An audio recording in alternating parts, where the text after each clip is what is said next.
So you guys know that OLED monitors are all the rage, but Mini LED is another pretty big player in the game, and we're starting to see the prices get even cheaper and lower on Mini LEDs, and the technology is getting even better every day.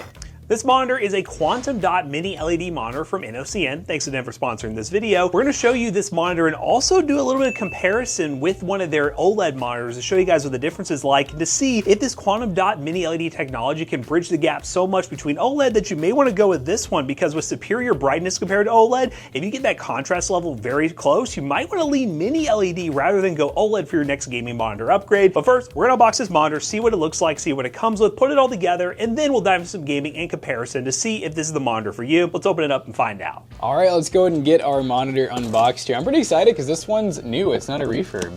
Yeah, we've been looking at a lot of refurb OLEDs that are in this price range, which honestly can be a turnoff for some people. You may just want a new monitor, which I don't really blame you, and all the warranties that do come with it. So this mini LED monitor in a competitive price of like that cheap OLED we bought, that was out 270 bucks, could be definitely a good alternative to go with if you're interested in the mini LED tech. Now, the main reason mini LED is better over OLED for those who are new to it is the brightness is insane. It is not going to be better in the contrast department, which is what, oh man, there's cords coming everywhere, which is why people still prefer OLEDs because of the contrast. But with this quantum dot version of mini LED, in theory, we're bridging that gap a little bit to try to improve the contrast levels to where you're also getting really high peak brightness and similar contrast, which makes mini LED a good option to consider. The good news is, instead of us just like saying that as a theory, because it's probably on camera not next to another monitor, I bet it's gonna look really good. It's probably going to be almost looking like true black, but the good news is we have an OLED to compare it to, so we can really see if it actually is getting that close or not. And then of course, the other nice part about this panel is we in theory have no risk of burn-in. We don't have to think about that.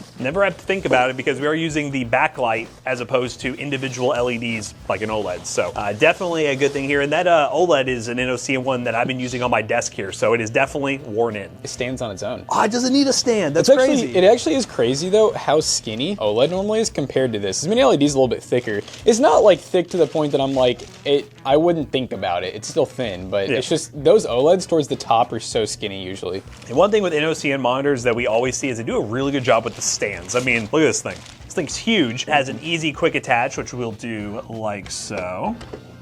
Boom. Ooh, nice. And then we have the base, which is also, here we go, let's do a drop test.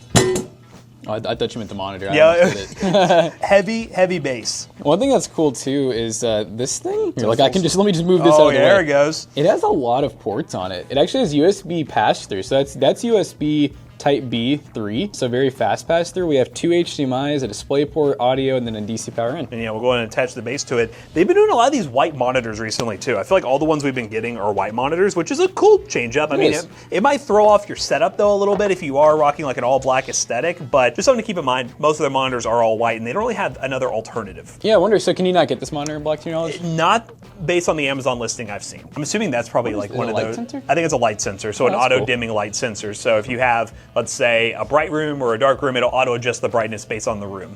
I gotta show you guys too. Yeah, this stand literally has every point of adjustment. It can rotate both ways, which is actually kind of rare to see. It can even rotate, pivot, tilt. It goes up and down, like height adjust. I mean, this kind of literally does everything you could want it to, which is pretty sick. And in the bag here, got a lot of cables. So we have our power cable, which it does use a external power adapter, which, you know, I've kind of changed my tune on that a little bit. Normally I like the power supply inside, but if you think about point of failure, if the power adapter dies inside, I feel like it's an expensive repair. If the power adapter fails outside of it, then you can just replace that and you should be good to go. So we got this with our power adapter. White cables to go with it. If you have an all white setup, this is gonna match that pretty nicely. I will say some of the stuff's a little off white, but it's not too bad. Power adapter wise, we're looking at 120 watts because of that pass through. That's most likely why we have additional watts there, but it's still not crazy. But good thing is it does come with that USB pass-through cable, which sometimes we've seen monitors that just give you the option and no cable. You do get that USB-B to A, USB 3 pass-through. Dude, look at the size of that DisplayPort cable too. You can tell that thing's ready to carry all that refresh rate. Look at that. It's 320 hertz is what we're pushing at 1440p, which I think is pretty sick. We love 1440p monitors here, even for like really high-end PC builds. 4K just isn't that there yet, in our opinion. It does look good, don't get me wrong, but in terms of the value department for what you're getting, pushing a really high-end PC to super high frame rates at 1440p, we think is preferred.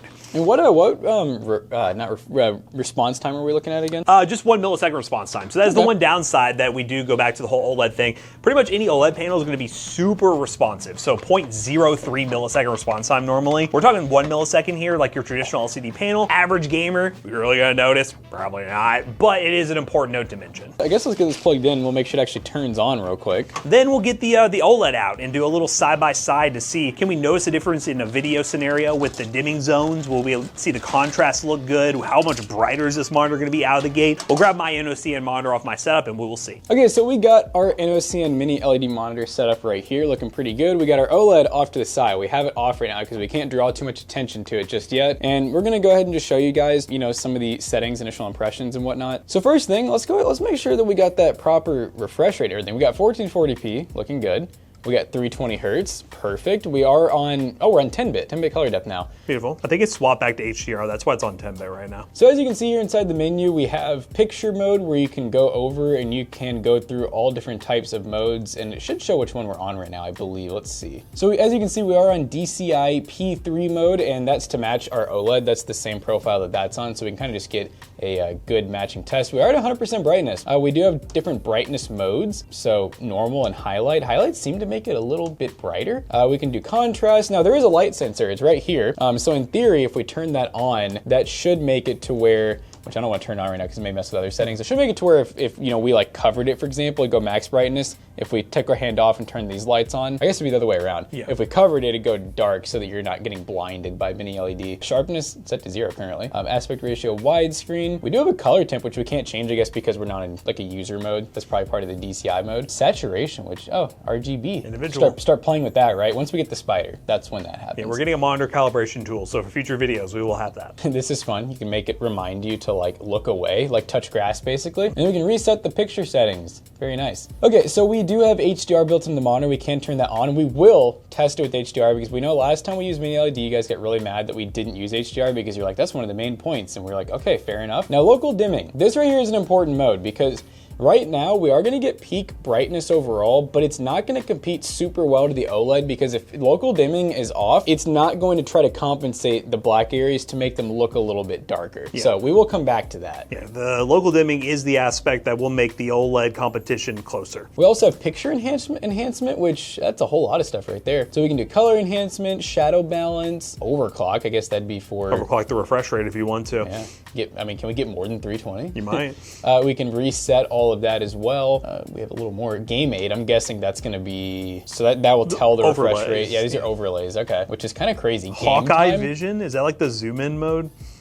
I don't know. Alignment aid? Okay, so they give you a lot of different stuff here. Yeah, that's kind of crazy. Magnifier mode, stopwatch for your racing games. And then that's it for that one. This right here is the light bar in the back. I don't know if, well, I guess, yeah, we'll have some B-roll of that. We can turn that on and off. We can also change what it does, which is pretty cool. This actually has built-in speakers. I don't think our OLED does. And I think, if I remember right, they don't sound too bad, actually. Yeah, all right. You know, not a whole lot of volume or anything. But that's to do with the fact that it's a thicker monitor. They can shove speakers in it compared to an OLED that's thinner. Well, that's the only reason they made it thicker. Maybe. Okay, so this is picture-in-picture mode, which we currently have off, but that's always a cool option. You can make it to where you can basically have like multiple monitors in a way, which is pretty cool, especially if you're like a console or something. Okay, so these are like just monitor settings, like quick boot, input signal, like making it auto-detect which one it's on. It's a pretty good-sized menu. Then you do have like a hot menu as well, where you can do some basic stuff here, which is pretty slick. So, all right, there's that. I'm gonna go ahead and turn on local dimming, Matt, before we forget. Turn on local dimming. Important. And we can show you what the difference is on and off while we're testing it, but we're gonna turn it on because if we're actually gonna put an OLED, which this OLED is a 27-inch 1440p OLED, it's 240 hertz. Another Innocn one that we did a video of, and I'll try to leave a link for it in the top right corner somewhere. If I don't, yell at me down below. But this allows you guys to see a side-by-side versus the same brand, but OLED versus mini LED, and with the local dimming on and being quantum layer, will that contrast look close enough? We'll find out. Are you guys ready to see the power of OLED versus the power of mini LED? So we got lights off now because we want you guys to really see the difference. That OLED monitor, you probably think is off, right?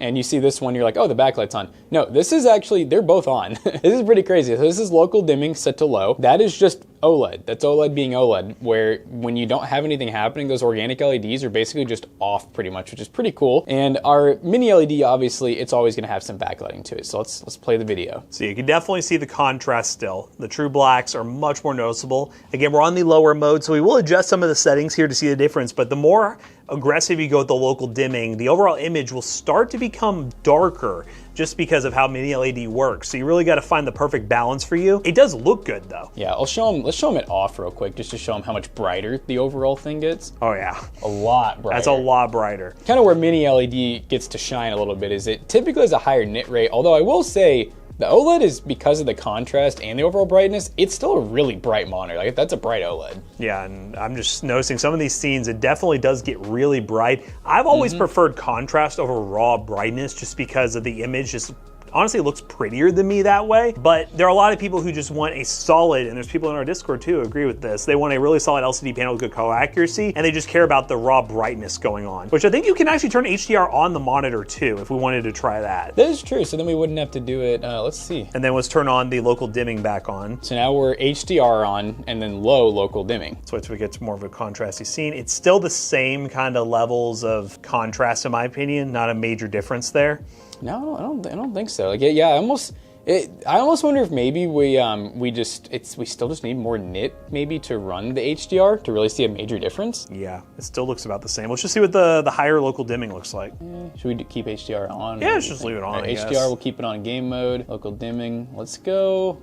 Oh gosh, here we go. Strong, smooth, just a little bit darker. I mean, hey, the background. I will say that's a lot closer in the background. Extremely close, but you see how much darker the image is. Yeah, we're missing a lot of that contrast now, like, because the whole image has gotten darker and it's trying to compensate. It's trying to bring light back here. I don't see any there's no halo effect at all right now, which is pretty cool. But yeah, now the OLED is a little bit brighter, which is normally not ideal. But again, if you're not doing side by side and you're saving money and you're getting a monitor without the burn-in risk, this might be one to consider for sure, because you're getting close. This is probably the closest I've seen it because we've actually done side by side. You just get some of the weird stuff right here. Like, you see how this. It's actually, I was wondering now if it would look, they both look off now, which is really funny. Yeah, if you look down at like the playback bar, you can see how it's like so much darker down here compared to the OLED. That's just going to be the major downside with having the local dimming. We've seen some good side-by-side comparisons, but we got to see how it actually games. How does it look in games? How's the refresh rate, the response time? Let's go ahead and do it. All right, guys, we are now gaming in the finals, and it is important to mention we are still running HDR on the monitor. We're still running the strong, smooth local dimming, and we enabled HDR within Windows. And I will say, once you enable HDR within Windows, which I'll turn on and turn off again, the brightness looks really good in game, and we're starting to see some decent contrast. The finals is a fun game to test because there's a lot of colors. It's very vibrant. Just knowing what I've seen on OLEDs, normally like the gun will be a little bit darker in game just because everything that has black textures will just be much richer in that color because of an OLED monitor. An OLED in this scenario sometimes could be a little too dark for some people, so this looks pretty good. I will turn off HDR as well just so you can see the difference. Now we still have HDR on the monitor, but this is without Windows HDR, which the colors just look crazy with it off. It almost looks a little oversaturated, a little too crazy, but once you add HDR within Windows, it does smooth things out a little bit, give you proper high dynamic range, and it does keep the brightness pretty solid. So I'm pretty impressed with this. It feels really smooth, not too bad, not like super crazy responsive, but this monitor on its own is actually really solid. We're talking about a pretty big price difference too between the OLED, and coming from, let's say, a standard like 1440p, like older LCD, maybe even older TN panel, if you upgrade to this mini LED, you'd be incredibly happy. Man, when you're in front of this monitor, it gets a lot brighter than Yes. compared to when you're like sitting back away from it. Getting 500 FPS, so we're actually utilizing our 320 hertz, that's for sure. It's incredibly bright. I normally play with my lights off now, and I definitely would not want any brighter than this. It would actually kind of hurt, I think. The speakers, by the way, are actually like, I mean, I wouldn't use them for gaming, but they're usable, which is nice in case you just don't have a set of speakers, you only have headphones. That'd be my one complaint with OLED is there are certain times where you go into like a certain room in a game or like a certain part in a campaign and you borderline can't see what you're doing. That's like my only real complaint with OLED that I guess mini LED doesn't really suffer from, which is kind of nice. Other than that, I think you can't go wrong with either type of panels. You can save a little bit of money, get higher peak brightness with something like, you know, this mini LED, or you get the super high contrast with one of their OLEDs as well. So yeah, guys, got some gaming done, showed you guys some side by side with an OLED, but for the price, if mini LEDs keep getting cheaper or stay at the price they're at, sub $300, they are a very, very good upgrade over the budget standard LCD or even older TN panels on the market, and can get you really close to that contrast level of OLED with, well, saving you a lot of money. So yeah, now that we have compared some OLED to mini LED, we even played some games on the mini LED, it's time to kind of wrap up our video with our thoughts. So we did a side-by-side OLED test versus our Quantum Mini LED, and we played the finals. And you know, overall, this is a pretty good monitor for the price. I mean, the fact that this monitor is a good amount cheaper than pretty much any OLED on the market, even the used and refurbished ones, is pretty cool, and it has Innocn's very nice, smooth looks. So if you guys want to save some money on this mini LED monitor in particular, and also let us know in the comments down below what you think of mini LED tech, and if you'd buy one over an OLED in 2026 to save some money, check the links down below and leave your comment while you're down there. But it's really cool to see side by side what the difference is like from Innocn, and whether you're going with their mini LED or you want to spend a little more money on an OLED monitor that they have to offer, you can get those from Innocn and you'll be pretty happy with the product you get. But as always, we hope you guys enjoyed today's video. If you did, make sure you check out our other 2 YouTube channels and also our twitch.tv/toastybros, and do not forget to like, comment, and subscribe. See you guys in the next one. Bye-bye. Now, just like many of the monitors and the PCs and the peripherals you see on the YouTube channel, they all go to PCBros.tech, which is on the other side of that wall. Right over there, PCBros.tech. You can buy a gaming PC to go with your mini LED monitor or any monitor you pick up, or you just come in person. Louisville, Kentucky. We sell a bunch of monitors and peripherals to complete the ultimate gaming setup. You just go to Toasty Bros on checkout. You will save 3% on your next purchase. See you guys later. Goodbye.